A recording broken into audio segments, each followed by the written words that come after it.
Pro boxing fans, we are here at Portman Road, Ipswich. Fabio Wardley, that was insane. Did you expect that though? Because we've seen Jarrell Miller sort of, do that in press conference before. Did you expect that to happen today? Yeah, look, half and half. I expected him to be boisterous, loud, feisty, to want to show up, try and intimidate. I expected all those things. Yeah, maybe you went a little bit too far, ruined the spectacle that could have been, ruined the setting that could have been, but it adds all to more coal to the fire, builds it up bigger, makes it more of a hype, so cool. It does this job. It's a half and half there, 6 of one, half a dozen of the other. Talk to me about this diss track, because I think I'm trying to find it and I couldn't find anything. Bro, to be fair, if you find it, find whoever the guy is, please let me know, because it was fucking nothing to do with me. I don't know what diss track he's talking about. I don't know fucking who made it. I didn't hear it. I don't know what words were in it. I've got nothing to do with this. Like, I don't make music. I don't make diss tracks. I've never made a diss track about any of my opponents in my life. I'm not going to start now fucking 20 fights in with Jarrell Miller.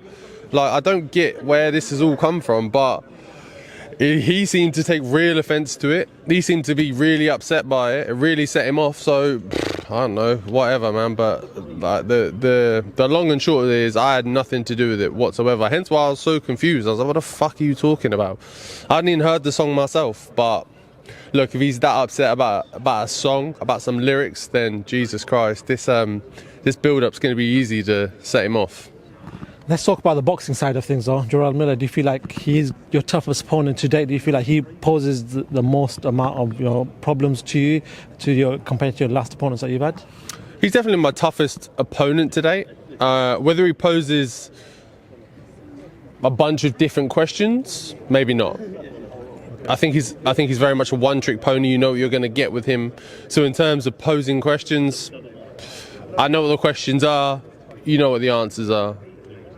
Executing them, different thing entirely. But nothing he's going to do is going to be surprising at all.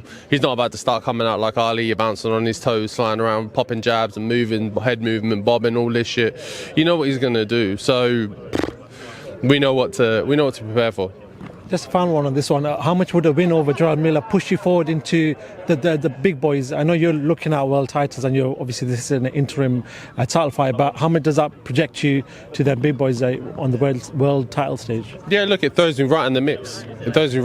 Because like, ultimately, when I was made number one with the WBA, there was a lot of question marks. People thought, why? What has he done to deserve it? Why is he there? So I said, okay, fair enough. Let me pick a big name, big contender, someone who's thrown with the big boys, been in the mix. Let me pick them out. Let me choose them, conquer them, and then no one's got nothing left to say. And then I can genuinely say, like, yo, it's me. I'm here. I am world level. You were this guy who came from the white collar scene, and you were just seen as somebody with no amateur pedigree. He's just come in, maybe going to win a few fights, British level, and then just, that's where he's going to be at.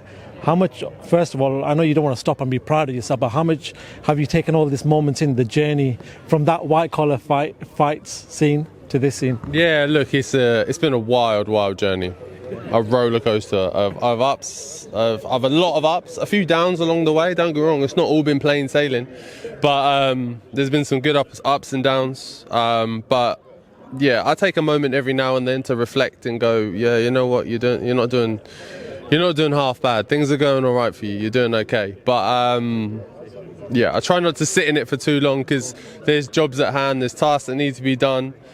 My career isn't done. I haven't finished. I've got milestones I want to achieve. So there's still way more on my list. We talk about the top boys quickly. Dubois Usyk seems to be a fight that's getting talked about possibly for July. What happens in that rematch in your eyes? Do you feel like Dubois is in a better position this time around?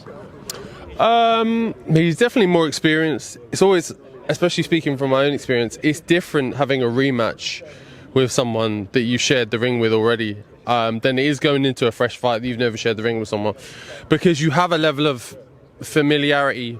You know a bit of what they're about. Don't get me wrong, we all make chops and changes and adjustments to our style, but they're only ever slight. The core of someone's style always stays there. So It will be an interesting one when they step back in the ring again, but I think it's a hard bet to ever bet against Usyk, and just in the way he's proved himself across this division against the titans of them all, he's always come out on top. So, not taking anything away from Daniel, there is a strong possibility he can come through on the win. But if I was a betting man, my money would be on Usyk. Here's a betting man when you look at in 2 weeks' time. We look at Eubank Benn. Last question from me, by the way. Eubank Benn, a fight that seems to be selling out Tottenham Hotspur Stadium. Obviously, another big stadium fight.